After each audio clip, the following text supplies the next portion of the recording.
Well, somebody wants to tell you where to go and how to get there.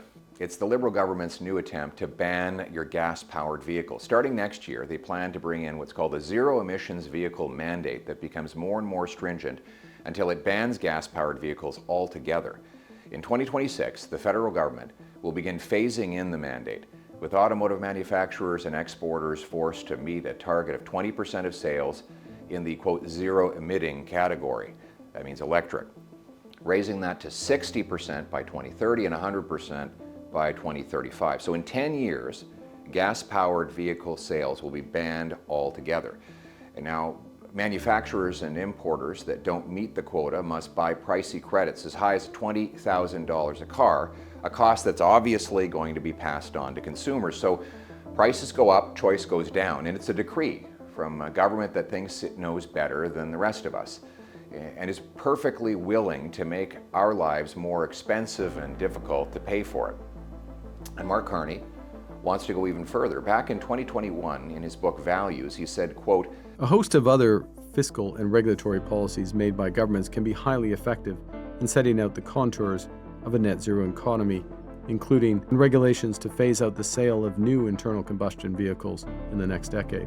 So if you followed that schedule, they'd be banned altogether by 2031, even faster than the current Liberal government plan. But let's be honest, Canada is not a small, flat, warm country that is easy to get around. It's a vast, cold, resource-producing country where millions of us drive long distances to get to work, feed our families, and haul supplies. And yet the Liberal government wants to ban the technology that works the best, internal combustion engines, and force us all into driving electric vehicles, whether the grid is ready or not, whether the charging network exists or not, or whether we can afford it or not. The CAA found that EVs lose 40% of their battery life in cold weather, and that was tested in just -7 to -15 weather conditions, practically balmy compared to winters in Winnipeg, Thunder Bay, and much of rural Canada.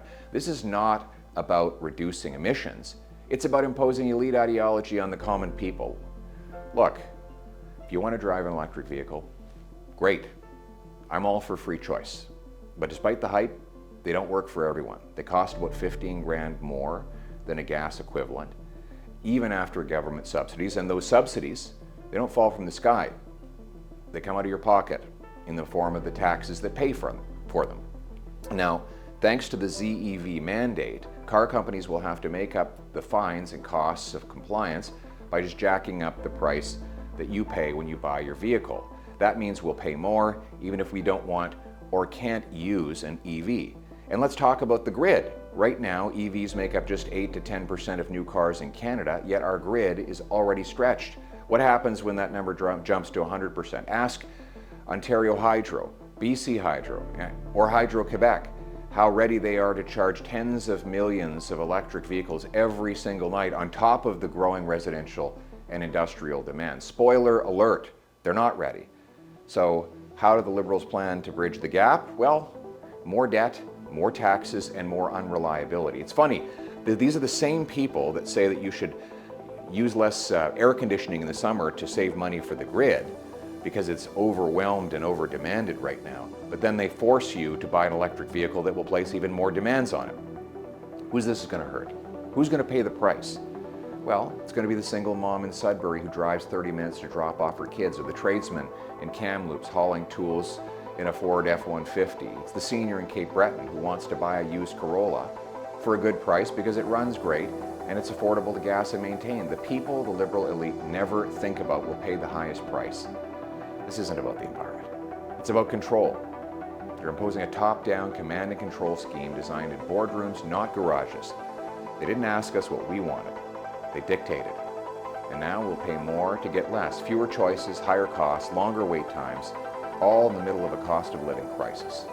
So here's what we Conservatives will do. We will repeal the ZEV mandate, scrap the industrial carbon tax, cancel the Liberal fuel standards that punish us and make our lives more expensive. We'll trust Canadians, you, to make your own choices. And we'll unleash the power of the free market to produce better cars at lower prices that travel longer distances with less fuel. Competition and choice, not bureaucracy and rules, will incentivize businesses to make better products at lower prices because we believe technology should serve people and not the other way around. We'll maximize personal freedom and choice. So you decide. You should be free to decide what you say, what you think, and what you drive. We need a smaller government with bigger citizens. The state should be servant and not master. It's time to bring home control of our lives, our cars, and our choices. It's time to put you back in the driver's seat.